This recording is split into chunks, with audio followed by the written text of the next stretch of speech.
नमस्कार. पीस रेकीतर्फे सगळ्यांचे स्वागत. आज आपल्या पीस रेकी फॅमिलीमधल्या माधुरीताई आपल्याला आकाशिक रेकॉर्ड याच्याबद्दल माहिती देत आहेत. तर माधुरीताई, तुमचं खूप खूप स्वागत. आणि एंजल नंबरविषयी ज्यांनी आपल्याला खूप छान माहिती दिलेली आहेत अशा माधुरीताई, always grateful to great reiki grandmaster. आणि खूप छान त्या माहिती सांगतात आणि मनापासून त्यांची देण्याची वृत्ती आहे. आपल्या ग्रुपमध्येच बरेच जण आहेत, पण सगळेजण सगळं काही देत नाहीत. पण अशा माधुरीताई आहेत की ज्या आपल्याला भरभरून चांगली माहिती सांगत असतात आणि निशुल्क त्या सगळं सांगत असतात. तर तुमचं खूप स्वागत आणि आभार माधुरीताई. तर मी आत्ता माझा स्पीकर ऑफ करते आणि तुम्ही पाहिजे तर तुमच्या लेक्चरला सुरुवात करा. Thank you so much to everyone. नमस्ते सगळ्यांना. Happy mother's day. आज मनात विचार आला, आज मदर्स डे आहे, तर या ग्रुपवरती काहीतरी नवीन काहीतरी शेअर करावं जे मी शिकण्याचा प्रयत्न करते वेगवेगळ्या ठिकाणी. बेसिक गोष्टीच मी शिकलीये. जे मी शिकलीये ते मी थोडक्यामध्ये आपल्या म्हणजे आजच्या दिवसामध्ये सांगते. नेक्स्ट वीक आपण आणखी प्लॅन करूयात आणि नेक्स्ट संडेला आपण त्याचं मेडिटेशन घेऊयात. तर आजचा विषय मी निवडला तो विषय आहे आकाशिक रेकॉर्ड्स. आपण सगळे रेकीचे साधक आहोत आणि रेखाताईंच्या माध्यमातून आपण रोज संध्याकाळी पहाटे मेडिटेशन करत आहोत. रेखाताई काय किंवा आपण सगळे काय मेडिटेशनच्या मार्गावर जे चालत आहोत ते आपली निवड ही परमेश्वराने केलेली आहे. सगळेच जण मेडिटेशनच्या मार्गावरती चालत नाही. सगळ्यांनाच अध्यात्माचा मार्ग योग्य वाटत नाही. तर परमेश्वराने कुठेतरी आपल्याला निवडलेलं आहे आणि त्यामुळे आपल्याकडून रोज या ना त्या मार्गाने कधी 5 मिनिटाचं कधी 1 तासाचं ध्यान साधना होत असते. आणि या ध्यान साधनेतून मला नवीन काहीतरी शिकता येईल का, नवीन काही मिळेल का, मी स्वतः शिकून ते इतरांना शिकवता येईल का, असे माझे प्रयत्न सुरू झाले. या प्रयत्नाचाच एक भाग म्हणजे आकाशिक रेकॉर्ड्स. आकाशिक रेकॉर्ड्स आपण युट्यूब वरती जर पाहिलं तर आपल्याला खूप सारे व्हिडिओज पाहायला मिळतील. काही लोक ते फ्री मध्ये पण शिकवतात आणि काही लोक त्याची 2000 पासून 2 लाखांपर्यंत फी पण घेतात. पण जेव्हा मी आकाशिक रेकॉर्डचा माझ्या पद्धतीने अभ्यास करण्याचा प्रयत्न केला तेव्हा माझ्या लक्षात आलं की आकाशिक रेकॉर्डला किंवा वेगवेगळ्या ज्या स्पिरिच्युअल मॉडॅलिटीज आहेत त्यांना एकच आधार आहे, तो म्हणजे ध्यानधारणा किंवा 7 चक्रांचं मेडिटेशन. जर आपली 7ही चक्र स्ट्रॉंग असतील, आपली 7ही चक्र मजबूत असतील तर आपल्याला आपल्या जीवनात येणाऱ्या समस्या किंवा जीवनात येणाऱ्या चांगल्या आणि वाईट गोष्टी वरती चांगल्या गोष्टी आणखी छान करता येतात, वाईट गोष्टींची तीव्रता आपल्याला कमी करता येते. आणि हेच आकाशिक रेकॉर्ड मध्ये वेगवेगळ्या पद्धतीने सांगितलं जातं. वेगवेगळ्या भाषांमध्ये. जास्त करून आकाशिक रेकॉर्ड हे पाश्चिमात्य लोकांकडून आलेलं आहे. त्यामुळे आकाशिक रेकॉर्डचे जर आपण व्हिडिओज पाहिले तर ते आपल्याला हिंदी किंवा इंग्लिश मध्ये पाहायला मिळतात. मराठीमध्ये आकाशिक रेकॉर्डचे व्हिडिओज खूप कमी पाहायला मिळतात. युट्यूबवर आपण पाहिलं तर 1-2च आपल्याला मराठीमध्ये आकाशिक रेकॉर्डचे मिळतात. तुम्हाला की मी हे सगळं सांगून टाइमपास करते आहे का, पण तसं नाही.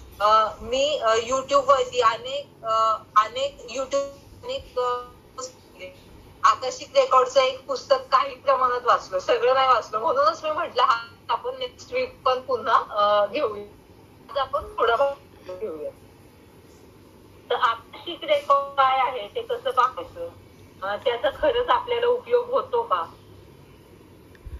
आवाज तुमचा मध्येच कट होतोय माधुरीताई. त्याचा आपल्याला खरंच उपयोग होतो का याचा जेव्हा मी अभ्यास करत गेले तेव्हा माझ्या लक्षात आलं की आपली 7 चक्र, या 7 चक्रांवरतीच या आकाशिक रेकॉर्डचं यश अवलंबून आहे. आकाशिक रेकॉर्ड हे आपल्याला ध्यानाच्याच माध्यमातून दाखवलं जातं. म्हणजे जे आपण मेडिटेशन स्क्रिप्ट आपल्या रोजच्या संध्याकाळच्या मेडिटेशन मध्ये वापरतो तशाच पद्धतीची पण थोडीफार वेगळी मेडिटेशनची प्रक्रिया असते. आणि त्या प्रक्रियेच्या माध्यमातून आपल्याला आपला आकाशिक रेकॉर्ड पाहण्यासाठी मदत केली जाते. तिथे पण एक स्क्रिप्ट वापरली जाते आणि त्या स्क्रिप्टच्या माध्यमातून आपल्याला मदत केली जाते. जशा रेकीमध्ये लेवल 1, लेवल 2, लेवल 3 आहे, तसं आकाशिक रेकॉर्ड मध्ये पण लेवल 1, लेवल 2, लेवल 3 आहे. आणि आकाशिक रेकॉर्डच्या लेवल 1 चा क्लास हा साधारण 3 महिन्यांचा घेतला, सॉरी 3ही लेवलचा मिळून लोक साधारण 3 महिन्यांचा घेतात.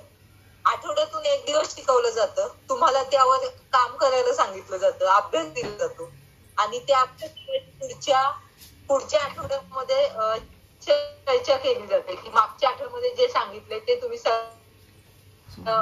पुन्हा काही प्रॅक्टिस घेतली जाते, पुन्हा काही स्टडी दिला जातो.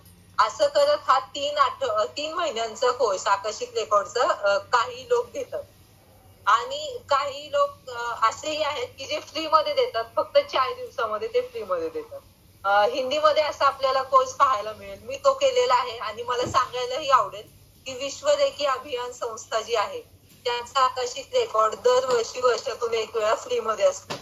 त्यामध्ये ते आपल्याला आपलं स्वतःचं आकाशिक रेकॉर्ड कसं पाहायचं, आकाशिक रेकॉर्ड म्हणजे काय आणि ध्यानाच्या माध्यमातून आपलं जीवन सुखकर कसं करायचं याची माहिती देतात. तर तो कोर्स मी केला, काही मी पाहिलेले आहे. तर तेच माझ्या मनात आलं की मी आपल्या ग्रुपमध्ये का शेअर करू नये. तर जसे आपले 7 आकाशिक रेकॉर्ड म्हणजे काय हे जर पाहिलं तर ही आपली ब्ल्यू प्रिंट आहे. म्हणजे आपण हा जन्म घेताना आपण रोजच्या ध्यानामध्ये म्हणतो की आपल्याला एक सबकॉन्शियस माइंड आहे, एक कॉन्शियस माइंड आहे. तर आणि आपलं कॉन्शियस माइंड त्याच्याकडे 90% सत्ता आहे. सबकॉन्शियस कडे 90% आहे आणि कॉन्शियस कडे 10% आहे. पण आपण कायम कॉन्शियस माइंडचा ऐकतो आणि त्यामुळे आपलं कॉन्शियस माइंड कायम जागा असतं, सबकॉन्शियस माइंड कायम शांत असतं. हे आपण ऐकलेलं आहे. हेच आकाशिक रेकॉर्ड मध्ये थोडं वाढवून किंवा वेगळ्या पद्धतीने सांगितलं जातं.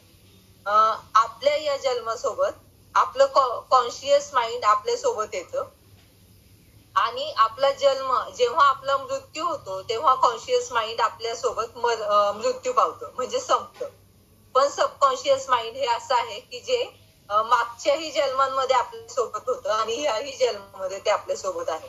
त्यामुळे त्या सबकॉन्शियस माइंडला आपण मागच्या जन्मी काय केलेलं आहे आणि या जन्मामध्ये आपलं ध्येय काय आहे, आपण काय करणं अपेक्षित आहे, हे सगळं आपल्या सबकॉन्शियस माइंडला माहिती आहे. पण कॉन्शियस माइंड हे आपण जागा असताना आपल्या सोबत असतं आणि सबकॉन्शियस माइंड हे आपण झोपेत असताना आपलं ऐकत असतं. मग आकाशिक रेकॉर्डच्या माध्यमातून असं सांगितलं जातं की तुम्ही तुमच्या सबकॉन्शियस माइंडवर काम करून आणि तुमच्या 7ही चक्रांवर काम करून तुमचं या जन्माचं जे प्रारब्ध आहे ते चांगलं करू शकता. मग ह्या आकाशिक रेकॉर्ड मध्ये आपण रोज 7 चक्रांचं ध्यान करतो, पण आपल्या बेंबीमध्ये आणखी 2 चक्र आहेत. माणसाचा जन्म म्हणजे नाभीतून होतो असं म्हटलं जातं. तर ह्या बेंबीमध्ये असणाऱ्या हारा चक्र आणि प्राणचक्र याला आकाशिक रेकॉर्ड मध्ये महत्व दिलेलं आहे. असं म्हणतात की हे हारा चक्र आणि प्राणचक्र जर का आपण ऍक्टिव्हेट ठेवलं तर आपल्याला आपलं आकाशिक रेकॉर्ड कमी वेळेमध्ये पाहता येतं. आणि काही जण असं सांगतात की आकाशिक रेकॉर्ड रोजचे रोज पहा. आकाशिक रेकॉर्ड पाहणं म्हणजे काय, तर आपल्या सोल सोबत कनेक्शन करणं.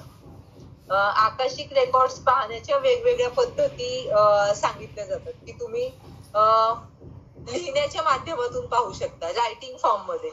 तुम्ही ध्यानाच्या अल्फा लेवलला जाऊन स्वतःचे रेकॉर्ड पाहू शकता, ते अल्फा फॉर्म मेडिटेशन फॉर्म मध्ये. तर रायटिंग फॉर्म मध्ये ते कसं पाहायचं त्याच्या काही वेगळ्या पद्धती आहेत आणि मेडिटेशन मधून कसं पाहायचं याच्या काही वेगळ्या पद्धती आहेत. या पद्धती आपल्याला शिकायला अनुभवायला मिळतात. हे आपण पुढच्या संडेला पाहूया. मी थोडक्यात एवढंच सांगेल की लिहिण्याच्या फॉर्म मधून जे आपल्याला आपलं आकाशिक रेकॉर्ड पाहायचं आहे त्यामध्ये आपल्याला आपली जन्मतारीख माहिती असणं गरजेचं आहे.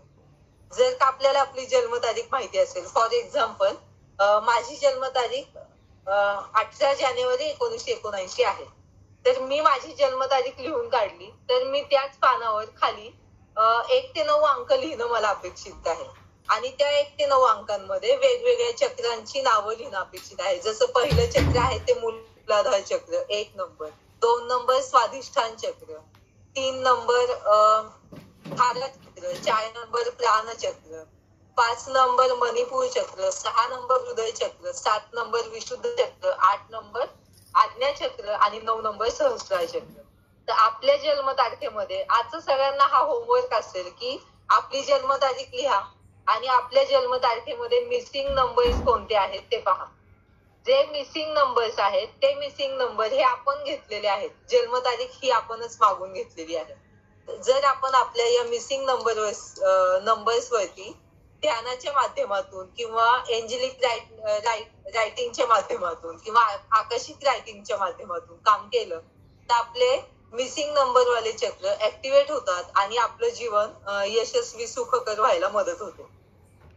तर एखाद्या व्यक्तीची जन्मतारीख पाहिली की लगेच आपल्या म्हणजे आपण आता साधक आहोत, पण समजा आपल्याला आकर्षिक मध्ये किंवा रेकीमध्ये आपलं करिअर घडवायचं असेल तर आपल्याला लोक ओळखता आले पाहिजे. त्यांच्या जन्मतारखेतून आपल्याला समजलं पाहिजे की त्या व्यक्तीमध्ये कशाची कमी आहे आणि त्यासाठी आपण काय करू शकतो.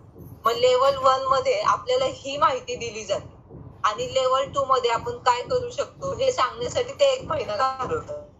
आपण काय करू शकतो हे सांगण्यासाठी समजा एखाद्या व्यक्तीचं मूलाधार चक्र लॉक असेल किंवा मूलाधार चक्राचा नंबर त्या व्यक्तीच्या जन्मतारखेमध्ये नसेल तर त्या व्यक्तीने लाल रंगाची फळं खाल्ली पाहिजे, लाल रंगाच्या भाज्या खाल्ल्या पाहिजे, मूलाधार चक्राचं ध्यान जास्तीत जास्त केलं पाहिजे, लमचं उच्चारण केलं पाहिजे किंवा लाल कपडे परिधान केले पाहिजेत. अशा पद्धतीचं त्या व्यक्तीला 7 दिवसांची 15 दिवसाची ऍक्टिव्हिटी दिली जाते आणि मग त्या ऍक्टिव्हिटी नंतर त्या व्यक्तीचं ते चक्र कितपत ऍक्टिव्हेट झालेलं आहे हे पाहून त्या व्यक्तीला पुढची ऍक्टिव्हिटी दिली जाते. मग तसंच त्या व्यक्तीला त्या चक्राचा मंत्र लिहायला सांगितलं जातो, त्या चक्राच्या देवतेचा मंत्र लिहायला सांगितलं जातो. म्हणजे आपण लम लिहिलं किंवा ओम गंगणपते नमः लिहिलं तर लिखाणामुळे आपल्याला आपलं कॉन्शियस माइंड आपल्या सबकॉन्शियस माइंडला सांगतं की मला माझं मूलाधार चक्र ऍक्टिव्हेट करायचं आहे, त्यासाठी मी हा मंत्र लिहित आहे. मग अशा काही साधना ते लेवल 2 मध्ये आपल्याला सांगतात. म्हणजे सगळ्या जसं रेकीमध्ये वेगवेगळे सिम्बॉल्स आहेत तसं इथं पण वेगवेगळे सिम्बॉल्स लेवल 2 मध्ये दिले जातात. जेव्हा मी सिम्बॉल्सचा अभ्यास केला तेव्हा मला फार मजा आली, कारण करुणा रेकीचे जे सिम्बॉल्स आहेत तेच इथे आपल्याला आकाशिकचे सिम्बॉल म्हणून लेवल 2 मध्ये दिले जातात आणि ते सिम्बॉल फक्त 9 सिम्बॉल दिले जातात. त्यामध्ये मक्रबा हा एक सिम्बॉल, शब्द चुकलाय माझा, आणि 7 चक्रांचे 7 सिम्बॉल असे सिम्बॉल देऊन आज्ञा चक्राचं ते ओमचं जप तुमच्याकडून करवून घेतात आणि ही ऍक्टिव्हिटी ते लेवल 2 मध्ये करवून घेतात आणि आपल्याला सांगितलं जातं की तुमची ह्या सिम्बॉल्स द्वारे तुमचे 9ही चक्र ऍक्टिव्हेट केले जातात आणि त्यामुळे तुमचं आकाशिक रेकॉर्ड पाहायला तुम्हाला मदत होते. आणि ह्या लेवल 1 लेवल 2 मध्ये आपल्याला सेशन्सच्या मध्ये असंही सांगितलं जातं की प्रत्येकाला त्यांचे आकाशिक रेकॉर्ड दिसत नाहीत. तुमचा सोल तेवढा प्युअर असेल तरच तुम्हाला तुमचे आकाशिक रेकॉर्ड दिसतात आणि फी मात्र अफोर्ड घेतली जाते. तर आपण जर का मेडिटेशनच्या माध्यमातून आपले 7ही चक्र ऍक्टिव्हेट केले, आपल्या 7ही चक्रांवरती आपण काम केलं आणि 7ही चक्रांवरती काम झालेलं आहे हे कसं ओळखायचं म्हटलं तर आपण सुदृढ आहोत, आपण एकही गोळी खात नसू कोणत्याही आजाराची, तर समजायचं की आपले 7ही चक्र छान ऍक्टिव्हेट आहेत आणि ते आपल्याला कंटिन्यू ऍक्टिव्हेट करायचं. जसं आपण रोजचं जेवतो, मोबाईल जसं रोज चार्ज करतो तसं आपल्याला आपली बॉडी, आपलं सोल चार्ज करणं आवश्यक आहे आणि हे चार्जिंग आपल्या मेडिटेशनद्वारे की वेगवेगळ्या मंत्रांच्या उच्चारणाद्वारे होत असतं. तर ही माहिती आपल्याला लेवल 2 मध्ये दिली जाते आणि लेवल 2 मध्ये आपल्याला असं सांगितलं जातं की तुम्ही तुमच्या आहारावरती लक्ष द्या. नॉनव्हेज खाणाऱ्या माणसाला आकाशिक रेकॉर्ड दिसत नाहीत, तर असाही प्रश्न येतो म्हणजे व्हेजिटेरियन आहेत त्यांना दिसतात का, तर मग त्यावेळेस असं सांगितलं जातं की तुमचे चक्र कमजोर आहेत म्हणून तुम्हाला दिसत नाही. मग ते खरंच दिसतात का, मला तरी अजून दिसलं नाही त्यामुळे मला माहित नाही, पण माझे प्रयत्न चालू आहेत. तुम्ही हे ज्ञान घेऊन तुमचे प्रयत्न चालू ठेवा, कदाचित आपल्याला दिसेल, आपल्याला माहित नाही. तर असं सांगितलं जातं रात्री झोपताना एखादा प्रश्न आपल्या मनामध्ये घ्यायचा, कारण त्यावेळेस आपलं सबकॉन्शियस माइंड जागा असतं आणि ते सबकॉन्शियस माइंडला हो नाही चांगलं वाईट असं काही समजत नाही. उदाहरणार्थ या जन्मामध्ये मला जर नात्यांची समस्या असेल तर मी रात्री झोपताना जर तो प्रश्न घेतला की मला नात्यांमध्ये का अडचणी येत आहेत किंवा मी कर्जबाजारी असेल तर मी कर्जबाजारी का आहे, झोपताना एक 5 मिनिटाचं मेडिटेशन केलं आणि आपली समस्या त्या मेडिटेशन मध्ये पाहण्याचा प्रयत्न केला तर आपल्याला एक तर स्वप्नामध्ये येऊन काहीतरी क्लिक होईल किंवा आपण झोपेतून उठल्यावरती दुसऱ्या दिवशी जेव्हा आपण आपल्या सोलवर जेव्हा मेडिटेशन करू तेव्हा आपल्याला काहीतरी थॉट आपल्या मनामध्ये येईल, काहीतरी विचार आपल्या मनामध्ये येईल आणि त्या विचारांवरती जर का आपण काम केलं तर मनात त्यावेळेस येणारा विचार म्हणजेच आपला आकर्षित रेकॉर्ड. म्हणून लेवल 3 मध्ये असं सांगितलं जातं की तुम्हाला त्या 7 सिम्बॉल्सची अट्युटमेंट दिली जाईल आणि त्या अट्युटमेंट नंतर तुम्ही तुमचं आकाशिक रोजचे रोज पाहू शकता. मग हे रोजचे रोज आकाशिक पाहण्यासाठी रात्री प्रश्न तयार करा, 5 मिनिटाचं ध्यान करा, सकाळच्या ध्यानामध्ये तो प्रश्न एकदा आठवा आणि त्या प्रश्नाशी संबंधित तुम्हाला तुमच्या शारीरिक, मानसिक आणि भावनिक लेवलवरती जे इंट्युशन येतील ते इंट्युशन म्हणजे आकाशिकने दिलेलं उत्तर, असं त्यांनी आपल्याला साध्या सोप्या पद्धतीमध्ये सांगितलेलं आहे. तर लेवल 3 मध्ये ते तुम्हाला अट्युटमेंट वेगवेगळ्या पद्धतीच्या आहेत त्या अट्युटमेंटची माहिती देतात आणि लेवल 1 लेवल 2 मध्ये खरंच तुम्ही त्या सिम्बॉल्स वरती काम केलंय का. आता आपण म्हणताना हम लम यम वम असं म्हणतो पण ती सिम्बॉल प्लेट मार्केटमध्ये मिळते, भिंतीला लावलेली असते पहा, तर त्याच्यामध्ये जसं गोलामध्ये त्रिकोण काढलेला आहे आणि त्या त्रिकोणामध्ये हम आहे आणि बाहेर चांदणी सारखं डेकोरेशन केलेलं आहे. अशा पद्धतीचे 7 चक्रांचे 7 सिम्बॉल आकाशिक मध्ये आम्हाला दाखवले गेले आणि त्यामध्ये हे सगळे मंत्र होते आणि ओमचाही एक वेगळा सिम्बॉल त्यांनी गोल्डन मध्ये दाखवलेला. तर ह्या अशा पद्धतीने ते 7 चक्र आणि ओम जास्त करून त्यांनी ओमवरती भर दिलेला आहे. तर लेवल 3 मध्ये ते ओमचं मेडिटेशन 7 मिनिटांचं आपले 7ही चक्र ऍक्टिव्हेट आहेत का ते पाहिलं जातं. त्याच्यामध्ये किती प्रमाणामध्ये ते चक्र ऍक्टिव्हेट नाही ते माध्यमातून पाहतात आणि मग आपल्याला काम करायला सांगतात आणि दुसऱ्या आठवड्यामध्ये ते आपल्याकडून मेडिटेशन करून घेतात. मग हे मेडिटेशन खूप महत्वाचे आहे. तर आपण तर रोज सगळेजण ध्यान धारणा करतो त्यामुळे त्या सगळ्यांवर आपल्याला काम करण्याची गरज नाही. आपण डायरेक्ट ते मेडिटेशन पुढच्या आठवड्यामध्ये करू शकतो. तर मग हे मेडिटेशन काय आहेत तर मी गीतांजली सक्सेना म्हणून एक आहेत त्यांचा आणि अरुणा म्हणून एक मॅडम आहेत त्यांचे मी मास्टर क्लास अटेंड केले तर त्यामध्ये त्यांनी आमच्याकडून काही मेडिटेशन करवून घेतले. मग त्या मेडिटेशनचा पण मी विचार केला तर ते मेडिटेशन आपल्या मेडिटेशन सारखेच आहे, स्क्रिप्ट वेगळी, भाषा वेगळी. 7 चक्रांचं मेडिटेशन त्यांनी करवून घेतलं आणि तुम्हाला तुमचं आकाशिक रेकॉर्ड दिसतंय का, गोल्डन प्रकाशामध्ये ते मेडिटेशन करवून घेतलं. गोल्डन प्रकाशामध्ये स्वतःला पहा आणि 7 चक्राचं 3-3 मिनिटाचं त्यांनी मंत्र साधना करून घेतली आणि त्याच्यानंतर तुम्हाला काही फील होतंय का ते पहा असं त्यांनी एका मेडिटेशन मध्ये सांगितलं. आणखी एका मेडिटेशन मध्ये त्यांनी आपल्याकडून जोपर्यंत ऍक्टिव्हिटी करून घेतली जात नाही तोपर्यंत आपला विश्वास बसत नाही. त्यामुळे त्यांनी एक ऍक्टिव्हिटी करून घेतली की आपल्याला उभं राहायला सांगितलं. माझे नाव माधुरी आहे का, असेल तर मी पुढच्या दिशेने झुकली जाऊ दे, नसेल तर मी मागच्या दिशेने झुकली जाऊ दे. माझं नाव वेगळं काहीतरी नाव घ्यायचं, असे वेगवेगळे प्रश्न स्वतःला विचारायला सांगितले आणि त्यानुसार माणसाची हालचाल होते आणि तुमचं सबकॉन्शियस माइंड त्या पद्धतीने काम करतं हे त्यांनी पटवून दिलं. सबकॉन्शियस माइंड वरती वेगवेगळ्या प्रश्नांच्या माध्यमातून काम कसं करायचं हे त्यांनी आपल्याला त्या मेडिटेशन टेक्निक मध्ये सांगितलं. तर त्याच्यामध्ये 7 चक्राचं एक मेडिटेशन त्यांनी घेतलं आणि आर्च एंजल मेटाट्रॉनचं एक मेडिटेशन घेतलं. तर आर्च एंजल मेटाट्रॉन हे देवदूत आहेत किंवा चित्रगुप्त आहेत. आपल्या भाषेमध्ये ते चित्रगुप्त आहेत. आपण आपल्या ध्यान साधनेमध्ये म्हणतो की आपल्या खांद्यावर चित्रगुप्त असतात आणि ते ध्यान आपल्या खांद्यावर आपले चित्रगुप्त असतात आणि ते आपले सगळे रेकॉर्ड लिहून ठेवत असतात. तर तेच बाहेरच्या देशांमध्ये म्हटलं जातं की मेट्रोट्रॉन एंजल्स आपले सगळे कार्मिक रेकॉर्ड्स लिहून ठेवतात आणि त्या मेट्रोट्रॉन एंजल्सची किंवा चित्रगुप्तांची प्रार्थना आणि त्यांचं ध्यानधारणा आपल्याकडून 3ऱ्या लेवलमध्ये करून घेतलं जातं. मग ह्या ज्या मेडिटेशनच्या टेक्निक्स किंवा ह्या ज्या प्रार्थना आहेत त्या आपण पुढच्या संडेला पाहूया. म्हणजे पुढचा संडे आपण फक्त त्यासाठीच काय म्हणता येईल वापरूयात की वेगवेगळे मेडिटेशन कसा उपयोग केला जातो. मी आशा करते की आपण सगळे ध्यानधारणा करतो म्हणजे आपण आपल्या चक्रांवरती काम केलेलं आहे, करत आहोत. त्यामुळे आपल्याला त्यासाठी 1 आठवडा वेळ द्यायची गरज नाही.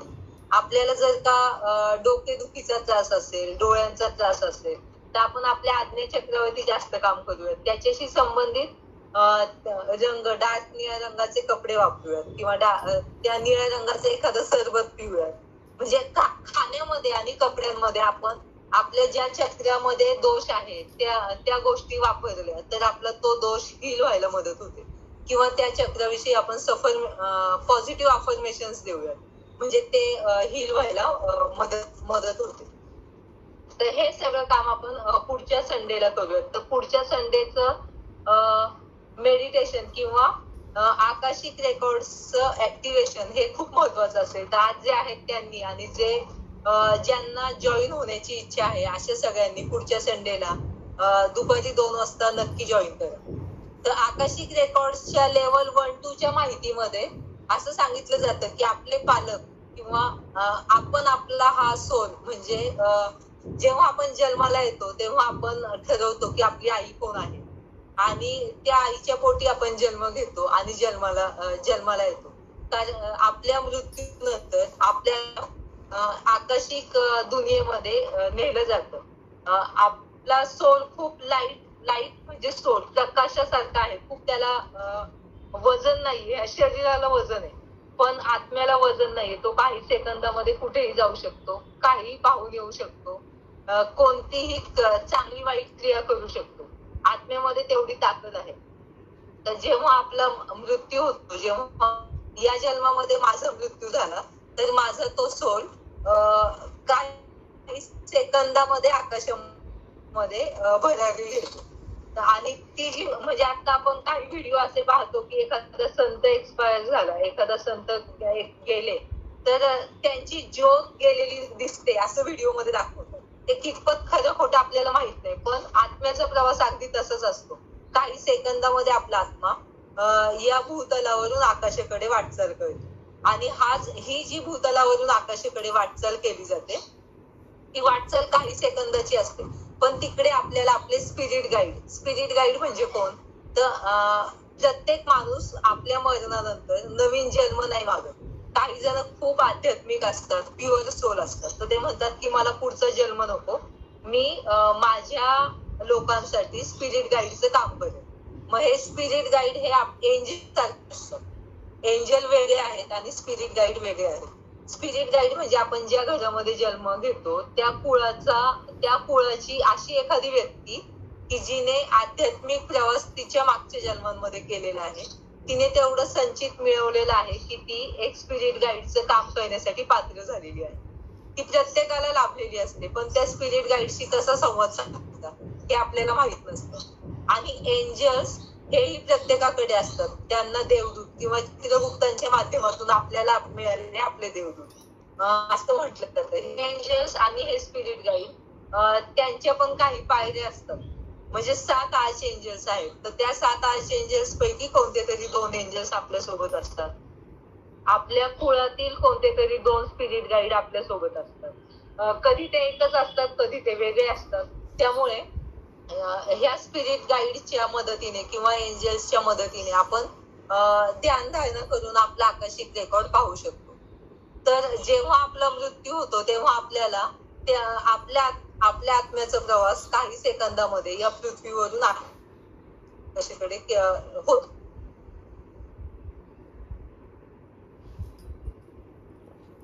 आणि तिकडे सर्व देवदूत, एंजल्स, स्पिरिट गाईड्स बसलेले असतात. त्यांच्या माध्यमातून आपल्या आत्म्याला आपली सगळी चित्रफित दाखवली जाते की आपण मागच्या जन्मामध्ये काय काय केलं. मग आपण कधी कुणाला फसवलं असेल भावनिक दृष्ट्या तर ते दाखवलं जातं. आपण कुणाला फसवलं असेल आर्थिक दृष्ट्या तर तेही आपल्याला दाखवलं जातं की तू ह्या माणसाचे पैसे लुबाडले, त्या माणसाला ते पैसे परत नाही दिले. मग ते दाखवलं जातं. एखाद्याचं ज्ञान तू फुकट घेतलं, त्या माणसाला तू त्या ज्ञानाच्या बदल्यात काहीच नाही दिलं, ते दाखवलं जातं. मग जिथं मी आकर्षिक रेकॉर्ड विश्वरेखी अभियानमध्ये शिकले तर त्यांनी सांगितलं तुम्ही एका गरीब माणसाला अन्न खायला द्या. तर गरीब माणसाला अन्न खायला देणं म्हणजे एनर्जी एक्सचेंज झाला. तर मी पण आपल्या क्लासमध्ये तेच सांगेल की प्रत्येकाने एक गरीब माणसाला एक वेळचा शिधा द्या, एक वेळचं जेवण द्या, की ती म्हणजे ते कार्मिक कनेक्शन आपले राहणार. तर फी त्यांनी माझ्याकडून माझ्या गुरुंनी फी नाही घेतली तर मी पुढे ती फी नाही घेऊ शकत. तर त्यामुळे जे आता आहेत ते आणि जे पुढच्या रविवारी पण येतील ते त्यांनी आपल्या सेशन नंतर पुढच्या 21 दिवसामध्ये कधीही एका गरीब माणसाला अन्न द्या. तीच माझी गुरुदक्षिणा असं आपण म्हणू किंवा तेच एनर्जी एक्सचेंज आपण असं म्हणू. गुरुदक्षिणा शब्द खूप मोठा आहे, चुकीचा आहे. आपण एनर्जी एक्सचेंज असं म्हणतात. तर हे स्पिरिट गाईड आपल्याला आपलं सगळं त्या आत्म्याला आपलं सगळं रेकॉर्ड दाखवतात की आपण मागच्या जन्मी काय काय केलेलं आहे. मग आपण केलेले चांगले कामं पण दाखवतात. असं नाही मी आता सांगितलं कर्ज किंवा कुणाला लुबाडलंय किंवा कुणाला फसवलंय असं नाही. तर आपल्याला आपले स्पिरिट गाईड त्या चित्रफितीमधून आपण केलेली चांगली कामं पण दाखवतात की तू हे चांगलं काम केलेलं आहे, तू हे वाईट काम केलेलं आहे. आणि आता जे चांगलं काम केलेलं आहे त्यानुसार आणि जे वाईट काम केलेलं आहे त्यानुसार तुला तुझी माणसं निवडायची आहेत. मग ती माणसं निवडण्यासाठी त्या आत्म्याला काही वेळ दिला जातो. मग आपण म्हणतो ना की 13 दिवसापासून त्या माणसाच्या वर्षश्राद्धापर्यंत आपण दिवा लावतो. दर महिन्याला आपण दिवा लावतो फोटोजवळ. तर त्या माणसाचा तो प्रवास चालू असतो आणि त्या माणसाने पुढचा जन्मही घेतलेला असतो. तर आपल्याला स्पिरिट गाईड आणि एंजल्स आपल्याला सांगतात की तुम्ही तुमची माणसं निवडायची आहेत. आणि भगवद्गीतेमध्ये पण सांगितलेलं आहे की आपल्याला आपण आपलं घर निवडतो आणि आपण घर निवडलं की आपलं सबकॉन्शियस माइंड तर झोपेतच जागं होतं. कॉन्शियस माइंड आपल्याला नवीन मिळतं. कारण कॉन्शियस माइंड त्या देहाबरोबर नष्ट होतं. आधीच्या देहाबरोबर कॉन्शियस माइंड नष्ट होतं. सबकॉन्शियस माइंडचा प्रवास परत चालू होतो. तो जागा असतो पण तो रात्रीचा जागा असतो, आपल्या झोपेमध्ये तो जागा असतो. तर भगवद्गीतेमध्ये पण असं सांगितलेलं आहे की आपल्याला जी नाती मिळतात ती आपण तयार केली. समजा मी कुणाला तरी फसवलेलं आहे पैशासाठी, तर ती व्यक्ती माझ्या कुटुंबामध्ये येते, ती मला फसवते पैशासाठी. तर मग मी विचार करते की अरे अमुक तमुक माणसाला मी पैसे भरपूर देते पण तरी पण आमच्या नात्यामध्ये तेवढा गोडवा का नाहीये. मग त्याचं उत्तर आपल्याला ह्या आकर्षिकच्या माध्यमातून मिळतं की इकॉनॉमिकल ब्लॉकेजेस मागच्या जन्मी मी त्या माणसासाठी केलेले आहेत आणि तो माणूस मी माझ्यासाठी निवडलेला आहे. आपणच निवडलेला असतो. आपल्या आत्म्याने ते जेव्हा चित्रफित पाहिली जाते तेव्हा आपली नाती निवडलेली असतात की या वयामध्ये माझ्या जन्मामध्ये हा लहान भाऊ म्हणून येईल, तो मोठा भाऊ म्हणून येईल, हा नवरा म्हणून येईल, हा प्रियकर म्हणून येईल किंवा यासारखे वेगवेगळे नाती आपण त्या चित्रफितीला पाहूनच ठरवलेली असतात. पुढच्या जन्मी हे लोक मला यासाठी भेटतील आणि मी माझं ते कर्म हील करून. पण गंमत अशी आहे की आपलं कॉन्शियस माइंड तर नवीन जन्मानुसार नवीन कॉन्शियस माइंड मिळतं आणि सबकॉन्शियस माइंड तर जुनं असतं. ते सबकॉन्शियस माइंड मध्ये सगळ्या मेमरी स्टोअर असतात आणि कॉन्शियस माइंड मध्ये मागच्या जन्माचं काहीच नसतं. कारण कॉन्शियस माइंड नवीन आलेलं असतं. मग आपल्याला प्रश्न पडतो की अरे बापरे माझ्या ह्या जन्मामध्ये मला एवढ्या समस्या का बरं आहे. कारण कॉन्शियस माइंड जागा असतं. आता मी तुमच्याशी बोलते, तुम्ही सगळे मला कनेक्ट आहात, तर आपण कॉन्शियस माइंडने एकमेकांसोबत कनेक्ट आहोत. मग यातले काही लोक विचार करत असतील कशाला आमचा वेळ घालवते माधुरी, तास झालं ती बोलतीये, मला वाटलं होतं मला नवीन काहीतरी चांगलं काहीतरी मिळेल, हे मला माहितीच आहे. तर हा त्यांच्या कॉन्शियस माइंडने माझ्यासाठी केलेला विचार. किंवा कोणीतरी म्हणत असेल ही माहिती मला छान मिळाली, मी पुढच्या संडेला आणखी काय मिळतंय ते पाहायला येते. तर तो त्यांच्या कॉन्शियस माइंड माझ्यासाठी केलेला विचार. पण मला किंवा त्या तुम्हा सगळ्यांना माहित नाही की आपण मागच्या जन्मी कोणत्या नात्याने एकत्र होतो आणि आता आपण त्यासाठीच आलेलो आहोत. तर हे आपल्या सबकॉन्शियस माइंडला माहिती आहे. पीस रेकीमध्ये आता खूप लोक आहेत पण एवढेच लोक कनेक्ट झाले. ह्या लोकांच्या एकमेकांसोबत छान काहीतरी नातं असणार आहे आणि त्या नात्यांमुळे आता जर असं पाहिलं की आज मातृदिन आहे, महिला दिन आहे, तर प्रत्येकाचे काहीतरी प्लॅन्स असणार, पण तरीही काही लोक इथे उपस्थित आहेत. म्हणजे ती एनर्जी खूप स्ट्रॉंग आहे, ती खूप स्ट्रॉंग कनेक्टिव्हिटी आहे की त्या कनेक्टिव्हिटीमुळे आपण एकत्र आहोत. मग आकाशिक रेकॉर्डच्या माध्यमातून आपल्याला जे लोक मिळालेले आहेत त्यांच्या बाबतीत आपले चांगले आणि वाईट काय कर्म आहेत याची माहिती मिळेल, आणि मग त्याच्यावरती काम कसं करायचं हे सांगितलं जातं. उदाहरणार्थ, मी एखाद्या व्यक्तीला पैसे खूप देते, पण ती व्यक्ती पैसे घेऊनही माझ्याकडे दुःखी आहे, तर मी त्या व्यक्तीला मागच्या जन्मी खूप पैशाच्या बाबतीत फसवलेलं आहे, आणि त्या व्यक्तीला मीच अलाउ केलं, मीच त्या व्यक्तीला परमिशन दिली की पुढच्या जन्मी तू माझ्या आयुष्यामध्ये ये, मी तुला पैसे देईन. एखाद्याचे पैसे बुडवल्यानंतर काय त्रास होतो तो मला अनुभवायला मिळेल, आणि मग ती व्यक्ती माझ्या सोयीने, माझ्या इच्छेने माझ्या आयुष्यामध्ये आलेली आहे.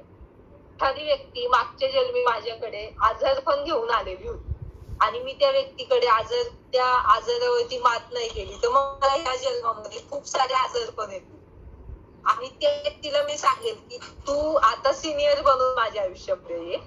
मग ती व्यक्ती कोणी माझी सासू असेल, कोणी माझी ननंद असेल, आई असेल, मावशी असेल, आणि मला एखादा आजारपण येईल, तर ते लोक माझ्या सोबत असतील, पण त्यांची मला मदत नाही मिळेल. मग त्या आजाराची तीव्रता वाढेल. आजाराची तीव्रता जेवढी मोठी, तेवढी हिलिंग होण्यासाठी लागणारी वेळ कमी, असं म्हणलं जातं. मग त्यामुळे काही लोकांना खूप आजार होतात. काही लोक जन्मताच त्यांचे 9ही चक्र इनॅक्टिव्हेट असतात, मग त्यांना जन्मताच ते बेड रिडनच असतात. मग त्यांच्या जर 9 चक्रांवरती काम केलं गेलं तर पॅरालिसिस म्हणतात ना, पॅरालिसिस सारखा आजार घेऊनच काही लोक जन्माला येतात.